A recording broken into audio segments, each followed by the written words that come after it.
Hello, welcome back. आज हम electrostatics का एक सवाल करेंगे। इस क्वेश्चन में बेसिकली आपको इक्विलिब्रियम की कंडीशन पता करनी है कि एक सिस्टम ऑफ चार्जेस आपको दे रखा है और आपको ये पता लगाना है कि किस कंडीशन में ये सिस्टम इक्विलिब्रियम पे रहेगा, है ना।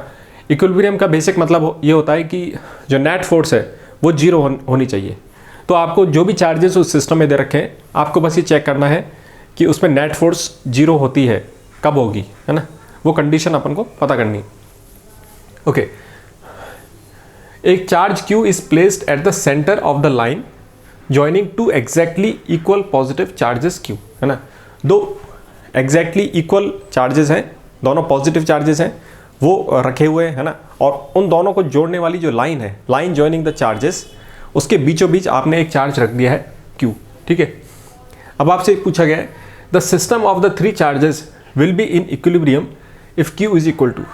तो ये जो तीनों चार्जेस हैं ये इक्विलिब्रियम पे कब रहेंगे, उसकी कंडीशन पता करनी है अपन को कि Q की ऐसी क्या वैल्यू हो कि ये तीनों जो चार्ज हैं वो इक्विलिब्रियम पे आ जाए, ये आपको पता लगाना है।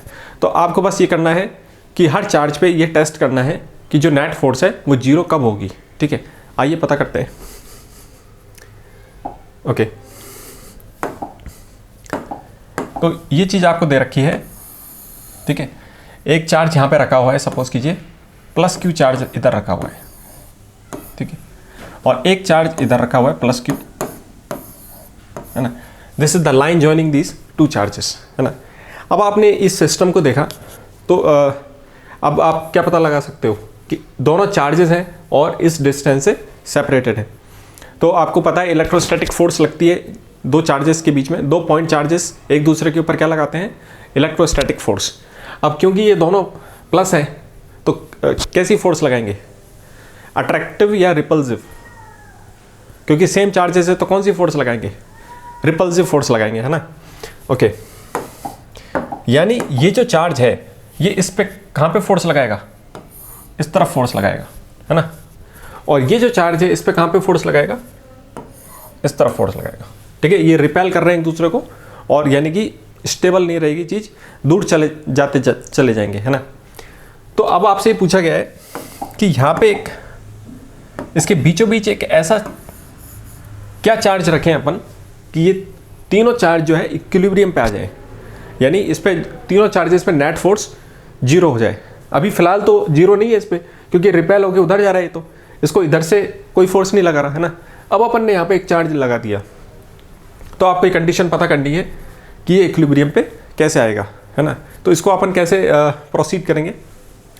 ओके, एक चीज़ तो यहाँ पे अपन को दिख रहा है कि ये जो बीच वाला चार्ज है, ये चार्ज चाहे प्लस में हो या माइनस में हो, कुछ भी हो, क्योंकि इसके आगे पीछे दोनों सेम चार्जेस हैं तो वो इस पर हमेशा अपोजिट फोर्स लगाएंगे, है ना। चाहे वो अट्रैक्टिव फोर्स हो, सपोज कीजिए, है ना, ये कोई चार्ज, ये वाला जो चार्ज Q है और सपोज कीजिए प्लस चार्ज होता तो ये वाला पॉजिटिव चार्ज इस पर कहाँ फोर्स लगाएगा, इसको रिपेल करेगा, इधर करेगा, और ये वाला चार्ज इसको रिपेल करेगा, किधर करेगा, इधर। यानी ये दोनों फोर्सेस बराबर हैं। बराबर इसलिए क्योंकि इस चार्ज से दोनों ही चार्ज बराबर दूरी पर रखे हुए हैं, बिल्कुल सिमेट्रिकल सिचुएशन है ना। और अगर सपोज कीजिए ये चार्ज माइनस का होता तो ये चार्ज इसको अट्रैक्ट करता इस तरफ और ये चार्ज इसको अट्रैक्ट करता इस तरफ, तो अभी भी दोनों फोर्सेस बराबर है। तो ये चार्ज, इस चार्ज को तो अपन ने देख लिया, ये इक्विलिब्रियम पे रहेगा, है ना। इसके ऊपर नेट फोर्स जीरो है क्योंकि इसके दोनों तरफ जो है एक ही तरह के चार्जेस हैं और बराबर दूरी पर रखे हुए हैं, ठीक है। ओके, अब मुझे ये चेक करना है कि ये दोनों चार्जेस पे नेट फोर्स जीरो कैसे होगी, है ना, उसका अपन को पता करना है। अब क्योंकि ये दोनों चार्जेस एक जैसे हैं और बराबर दूरी पर रखे हुए हैं, बिल्कुल सिमेट्रिकल सिचुएशन है, तो किसी भी एक चार्ज की बात कर लेते हैं और आपका काम हो जाएगा, है ना, ठीक है।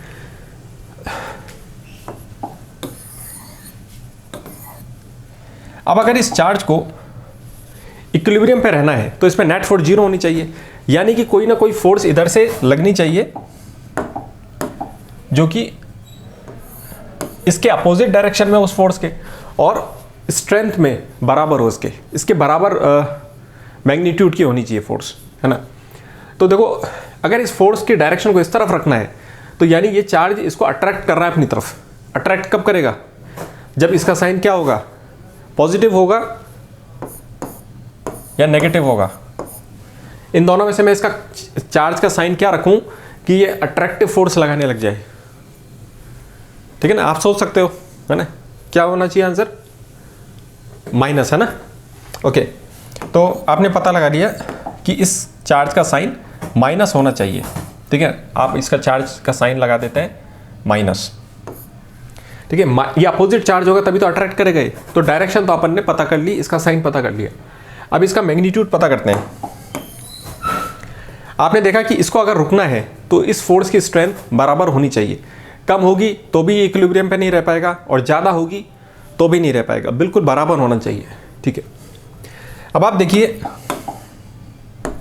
कि जब आपने इस चार्ज को इसके बीचों बीच रख दिया, यानी इस चार्ज की जो दूरी है इससे हाफ हो गई। ये जितनी ये वाला जो चार्ज इस चार्ज से कितने दूरी पे था, है ना, उससे हाफ दूरी पे रखा हुआ ये। और जब आप डिस्टेंस को हाफ कर देते हो तो फोर्स कितनी बढ़ जाती है ना। अगर आप डिस्टेंस को हाफ कर दोगे तो नीचे फोर्स का जो फॉर्मूला होता है, एक्सप्रेशन होता है, उसमें नीचे आर स्क्वायर आता है। और अगर आप उस डिस्टेंस को हाफ कर दोगे तो क्या आएगा? आर स्क्वायर बाई 2 का स्क्वायर यानी 4, है ना। और वो जो 4 का फैक्टर है वो ऊपर चला जाएगा, यानी 4 टाइम्स आपकी फोर्स हो जाएगी। ठीक है, तो आपकी फोर्स 4 टाइम्स हो गई। ठीक है ना। आपने देखा कि जब मैंने इन चार्जेस के बीच में डिस्टेंस हाफ कर दिया तो फोर्स का जो वैल्यू है 4 टाइम्स बढ़ जाएगी, है ना। लेकिन आपको तो बराबर फोर्स चाहिए, तो मैं इस चार्ज की ऐसी क्या वैल्यू रखूं कि ये जो इसका जो असर हुआ है 4 टाइम्स होने का, ये खत्म हो जाए, है ना। आप सोच के देखो कि मैं इस Q की वैल्यू ऐसी क्या रखूं कि ये फोर्स कैंसिल हो जाए, ये फोर्स जो आया है ये कैंसिल हो जाए तो फोर्स बराबर आ जाएगी अपनी, है ना। तो अपन को यहाँ पे अब दिखाई देने लग गया कि अगर इस चार्ज की वैल्यू को आप Q/4 रखते हो तो ये जो नीचे 4/4 से डिवाइड हो रहा है तो इसकी वजह से क्या होगा कि ये 4 वाला फैक्टर कैंसिल हो जाएगा और फोर्स की वैल्यू उतनी आ जाएगी जितनी ये है ना। बैलेंस हो गया। तो यानी आपने पता लगा लिया कि Q की वैल्यू होनी चाहिए माइनस, चार्ज आपने पहले ही पता लगा लिया था साइन इसका, और वैल्यू आपने पता लगा ली Q/4। ठीक है, तो आपका आंसर आ गया। अगर ये चार्ज माइनस Q/4 होता है तो ये तीनों चार्जेस इक्विलिब्रियम पे आ जाएंगे। ये तो इस पे तो फोर्स बैलेंस थी, क्योंकि इस पे जो इधर अट्रैक्टिव फोर्स लगाएगा और इधर अट्रैक्टिव फोर्स लगाएगा ये वाला चार्ज, तो इस पे तो फोर्सेस बैलेंस्ड है। और इन दोनों में से आपने एक को चेक कर लिया और उसकी कंडीशन निकाल ली। ठीक है, अगर ये चार्ज Q/4 माइनस Q/4 होता है तो इस पे भी फोर्स बराबर लगेंगी, यानी वो भी बैलेंस हो जाएगा, इक्विलिब्रियम में आ जाएगा। ठीक है, अगर किसी को ये थोड़ा और डिटेल से सीखना है तो मैं आपको करके बता देता हूँ थोड़ा सा कि देखो, जैसे आपने डिस्टेंस हाफ किया ना तो फोर्स के फॉर्मूले में नीचे आर स्क्वायर आता है ना। अगर आप इसको डिस्टेंस को हाफ करोगे तो सपोज कीजिए नीचे आपने इसको r/2 का स्क्वायर कर दिया, तो इसकी वजह से क्या होगा, नीचे 4 का फैक्टर आ गया और ये 4 जो है ऊपर चला जाएगा, है ना। तो फोर्स की वैल्यू 4 टाइम्स बढ़ जाएगी।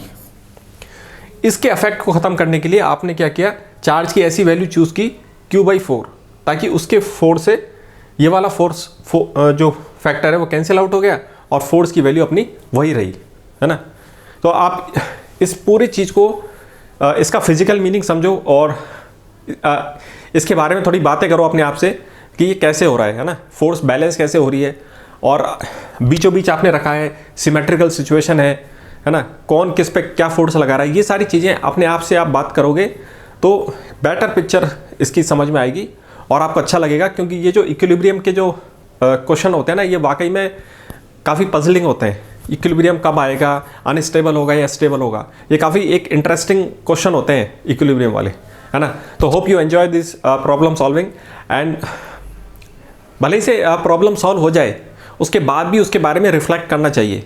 उससे फ़ायदा ये होता है कि आपकी इंसाइट्स बढ़ने लगेंगी और आप आने वाली प्रॉब्लम्स के लिए आपका माइंड बहुत अच्छे तरीके से तैयार हो जाएगा। ओके।